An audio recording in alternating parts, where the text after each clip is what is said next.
Two Bros Boxing. I'm here with Marcos Viegas. Make sure to follow his channel. I'm gonna tag him here at the end of this conversation and interview. But Marcos, we want to ask you. Obviously, we're here for the Canelo Kovalev fight. Everyone picks Canelo, perhaps maybe at the end of his career. But we know that jumping two weight division is never easy.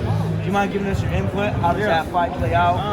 I think a lot of people are seeing this as an easy fight for Canelo, a cherry-pick fight for him, that they picked Kovalev for a reason, because he's vulnerable. He hasn't looked as good in these last two fights, the one with Yarden and the one before the rematch. Well, I thought he did well with the rematch with Alvarez, but they're seeing that he's not the killer that he was before, that he's fighting smarter, he's boxing more, he's moving well, and he hasn't gotten like these devastating results. So Canelo and their camp saw that, and they think he's the least dangerous of the light heavyweights. Honestly, like on paper, I feel that Sergey Kovalev should win the fight.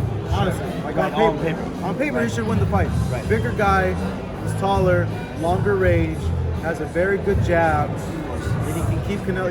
Canelo's going to come forward. He has good boxing skills. People he's don't very, understand very he has underrated. A good technical boxer. Very underrated, extremely underrated. Right. So obviously, if Canelo were to win the fight, he's always going to have a lot of critics. Yeah. It's never going to go away. I just asked Claudia Trejo about this, and she believes that he should deserve his credit. Should he win the fight?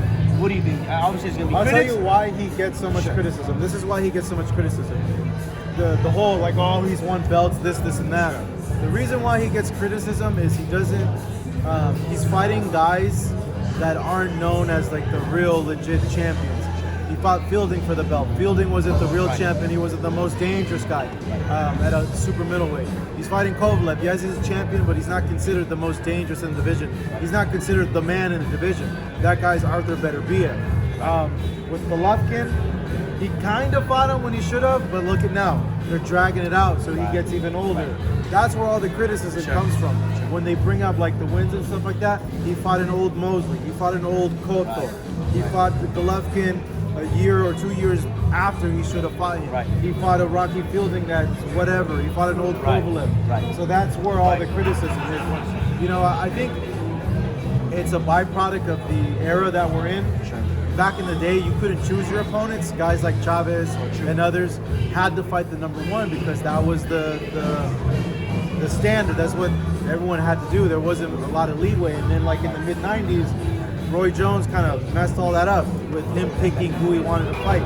So he's just doing what seems normal in this era, you know, but that's why he gets criticism from even the old-time fighters, because really the old-time fighters, they did have it tougher than the new guys. But that's where I think, looking at it and really thinking about it, why he's getting all this criticism here. Right, and those are all valid points.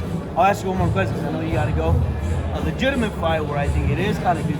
We saw that Andy Reese took advantage of Anthony Joshua. Maybe he underestimated him. We don't know. But everyone's going to stop to watch that fight in December. Obviously, they both kind of know each other. Who wins that fight and why? That's a really tough one, man.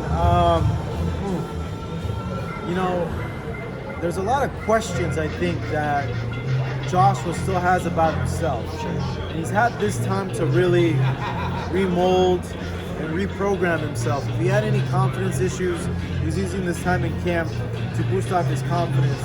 I think, you know, coming into the rematch, with any rematches, like historically speaking, the boxer always does well. Who's the more technical boxer? It's Anthony Joshua, you know, so usually the boxer does well because they can adjust and they have more in the tool bag, more in the arsenal to confound the other guy. Thing is, Andy's no slouch. Like, he's a good boxer too, you know.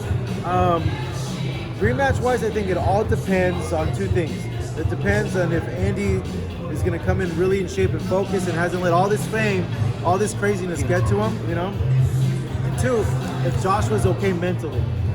And I mean okay mentally, he still believes in himself. He still feels like he's the best out there, that he doesn't go into this fight questioning himself and second-guessing himself, thinking like, oh, I can't do this because he's going to get me again. He can't come into the fight thinking that way, because if he does, he's already lost the fight even before it starts.